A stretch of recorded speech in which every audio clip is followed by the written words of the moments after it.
I gave my daughter, Lily, $5 to buy some bread she wanted. After a while, Lily came back home, but she didn't have any bread with her. Huh?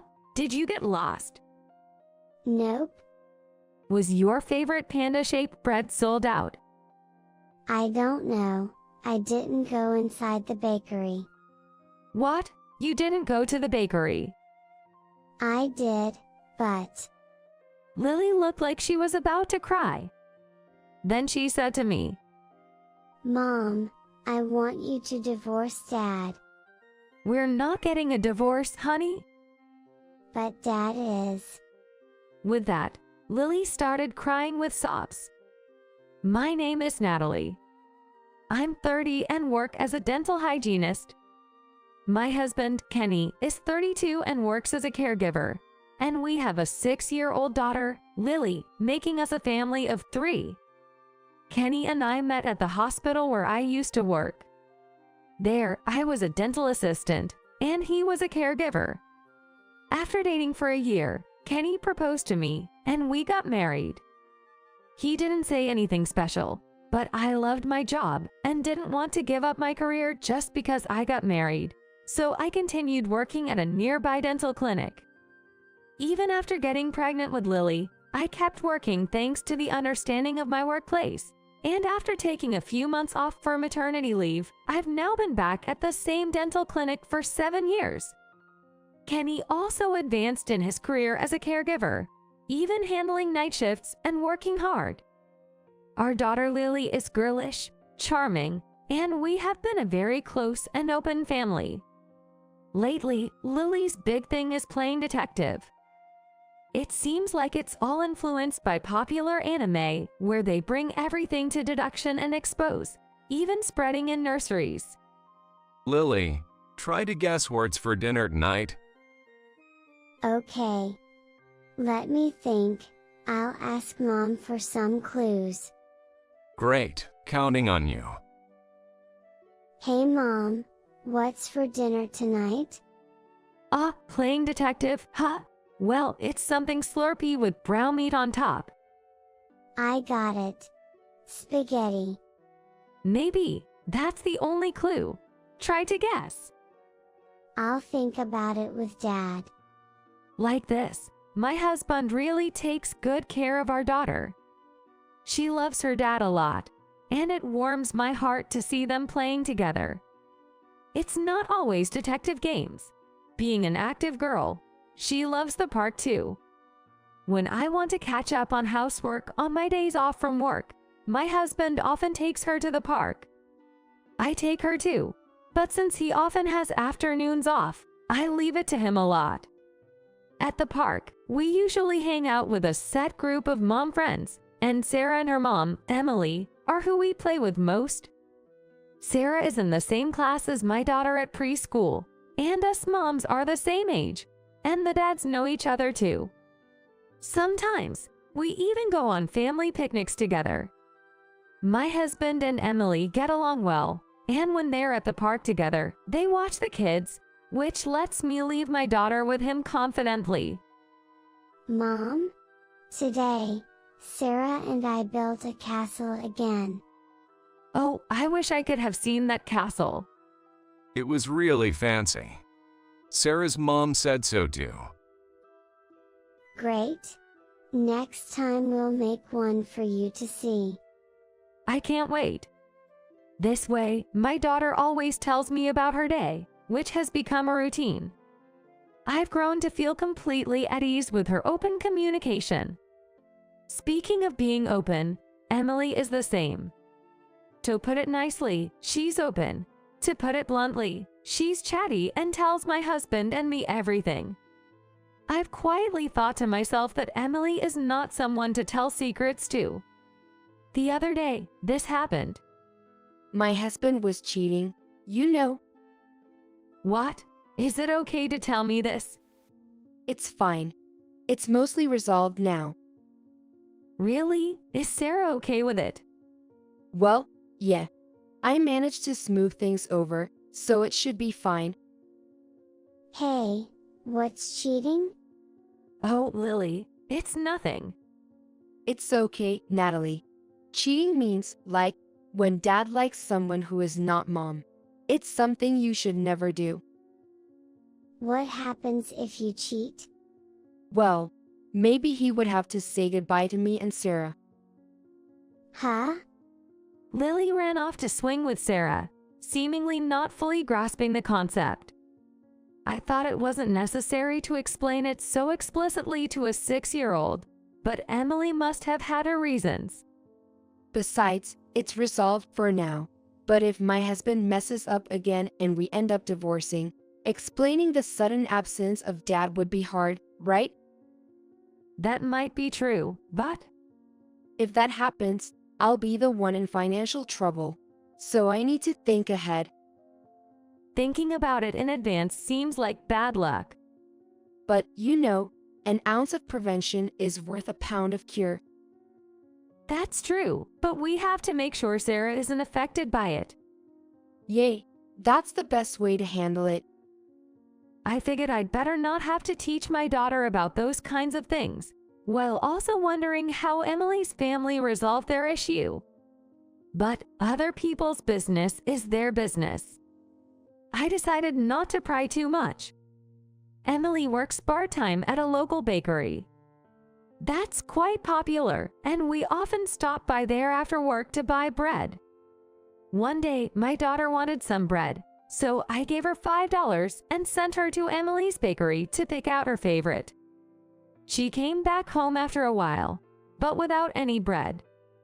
Huh? Did you get lost? No, Was your favorite panda bread sold out? I don't know. I didn't go inside the bakery. What? You didn't go to the bakery? I did, but Lily seemed on the verge of tears. Then she said something to me. Mom, I want you to divorce Dad. What? Dad doesn't love you, so I want you to divorce him. We are not getting a divorce, honey. But Dad is. Before she could finish, Lily started crying with little sobs. Shocked, I asked her what happened. It's okay, Lily. Let's have a big hug. What happened, sweetie? Well, near the bakery, in a hard-to-see place, I saw Dad and Emily hugging. What? They were saying I love you and kissing. Kissing. I felt dizzy with disbelief. Emily and my husband, of all places, right there on the street. But Lily is only 6. There could be a mistake. I decided to devise a plan to get proof. Hey, you have a day off after your night shift tomorrow, right? Lily is supposed to stay at Sarah's house. Can you take her? Yeah, sure. Leave it to me. Kenny seemed oddly cheerful, but that might just be my imagination. The important thing was to proceed with the plan. I had already asked Emily to look after Lily, and I hung a recorder around her neck and hid it in her clothes. I also told her to keep what she saw at the bakery a secret. If you're busy, you can come back right away. I've asked Emily to take care of things. That's fine. I need a break anyway, so I'll have some fun with them. I'm sorry to bother you on your day off. I'm counting on you. Don't worry about it. Just focus on your work. Really? Thanks. You always help me out. Leave it to me. Let's have a blast, Lily. My husband seemed unusually cheerful. I felt my blood boil at the thought of him meeting Emily, but I held it in. That day, I worried that Lily might spill everything while I was at work, but I managed to get through the day as it was busy. When I got home, my husband and Lily were already there, and Lily had a sad look on her face again. My husband, on the other hand, was visibly in a good mood. I desperately suppressed my emotions and prepared dinner for my husband and Lily. I also gave Lily some pudding for dessert to cheer her up. Since my husband had an early shift the next day, I put Lily to bed early and decided to listen to the recording from the recorder. As expected, it was a conversation between Emily and my husband that sounded like a love scene. It was a conversation that only a very discerning child would understand. Given that their voices sounded distant, they were probably having their tryst in another room. I couldn't forgive the two of them for doing such things under the same roof as our child. To call it disgusting. But they seemed to be having a great time to the point where I couldn't even think about such things. As I listened to the recording, I noticed that Lily seemed aware of the recording and was not talking much with Sarah. I felt anger welling up inside me, thinking about how they were making our child uncomfortable with their actions. I hated myself for even slightly suspecting my daughter. Though she's only 6 years old, she's a thoughtful and insightful child. I have to find a way to separate from my husband and ensure that it doesn't affect my daughter's future. And it involves Sarah's family too. Since Emily also has a husband, it becomes a case of double infidelity. It might be a good idea to consult Emily's husband as well. I decided to also choose the timing of my husband's and Emily's 2 jobs, and I'm going to let Emily's husband know about it. He was furious and apologized to me. He seemed crestfallen, thinking perhaps Emily was holding a grudge from his past infidelity. I convinced him by saying, "This time, it's about both of our families, so let's handle the conversation properly." We proceeded with the conversation under the assumption of divorce, with full cooperation. Starting with Emily's family. When Emily's husband broached the subject, Emily initially tried to deny it, but gradually her expression soured, and eventually, she admitted it. Since Emily works part-time, she can live on her own. Her husband, considering his past mistakes, contacted me to say they decided to start over and forgive each other, which I agreed was for the best. Because I wanted Sarah to be the happiest she could be. But in our case, it's different. My daughter witnessed what happened between my husband and Emily. And I have my own job and financial independence. I absolutely refuse to silently accept this situation and suffer in silence. First, I confronted my husband and verified the truth. At first, my husband, like Emily, claimed not to know what I was talking about. But as I played the recording, his expression stiffened gradually. Ultimately, he admitted to cheating with Emily as well. However, the surprising thing was the duration of the affair with Emily. It turns out they met before my husband and I did. I had heard that Emily used to work as a caregiver back then, and it seems that's when it started. Although they weren't dating at the time, they were maintaining such a relationship. Eventually, both Emily's husband and I came into the picture, marrying different people. Hearing that made me feel betrayed for so long. However, my daughter Lily and Sarah are undeniably our children respectively. I resolved to ensure the happiness of each of our children. First, I informed my husband of my intention to divorce and consulted a lawyer. While I am financially independent, I wanted an apology from my husband. He agreed to pay child support of $600 per month until our daughter reaches adulthood. Next is Emily's turn. Considering the long history and the double infidelity, the court-ordered compensation amounted to $50,000. With support from her family and her husband, Emily paid the compensation in a lump sum to me and moved far away with her family. However, life afterwards seemed quite difficult. I heard through the grapevine that Emily struggled to find a job after the move and resumed her work as a caregiver. However, the physical labor of being a caregiver while raising a young daughter turned out to be more demanding than she expected, and she fell ill. She managed to give birth to her second child, but it further strained their finances, leading the couple to seek refuge with her husband's parents. Despite knowing the reasons behind their situation, they were subjected to snide remarks from their in-laws. Shortly after giving birth, Emily resumed work as a caregiver, but her health deteriorated again. she seems to have separated from her 2 children and is taking refuge in her parents' home for recovery. Eventually, I heard that Emily and her husband divorced. Emily ended up giving up not only her own life and money, but also her precious family.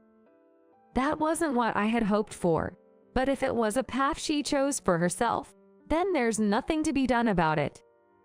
I heard that Emily's husband and his parents are raising their 2 children without any inconvenience, and the kids are thriving. Since I was most worried about the children, hearing that put my mind at ease. As for us, my daughter and I moved out temporarily, but upon closer consideration, we hadn't done anything wrong. Since the apartment we originally lived in was a condominium, there was still a mortgage, but my ex-husband agreed to cover that as part of the living expenses. My daughter and I don't need to pay rent, and for now, we can get by with child support, compensation, and a little extra.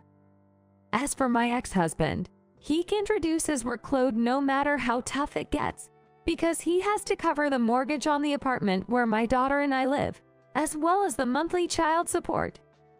Due to the compensation, we maintain minimal contact, but I heard he's decided to take on another job as a caregiver. In addition to caregiving at a facility, he's also doing home care visits. I hope you don't push yourself too hard financially. But if I don't work hard, I won't be able to pay. Honestly, I was worried that my ex-husband, who isn't much of a workaholic, was working so hard, but like Emily, he brought this upon himself, so there's nothing to be done. Since I wouldn't be satisfied without receiving the agreed-upon money, I decided not to say anything more. As long as he earns the money honestly, it doesn't matter how he makes it.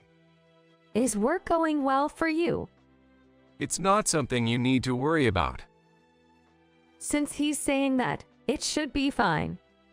Still, he's the only dad my daughter has. I don't think I'm as strict as a demon myself. We decided to set our own promises and celebrate together once a year on our daughter's birthday. It seems like Kenny is using that as motivation to work hard. But what he did is absolutely unforgivable. I want him to live on with that in mind. Lily, do you feel lonely without Daddy? But I have Mommy, so I'm okay. Really? That's good. Thanks to her daughter informing me that Kenny liked Emily more than me, we were able to start anew. It might be ironic, but it's insulting for me to continue living as if nothing happened. Now my daughter and I are putting our hearts into moving forward together. Mom, I want a pink backpack. Should we go pick one out together next time? Yay! I'm so excited to go to school. School can be tough with studying, you know. Are you sure? Mom, I'm aiming to be the top student. Well, I can count on you. And that's how we're happily discussing our future together.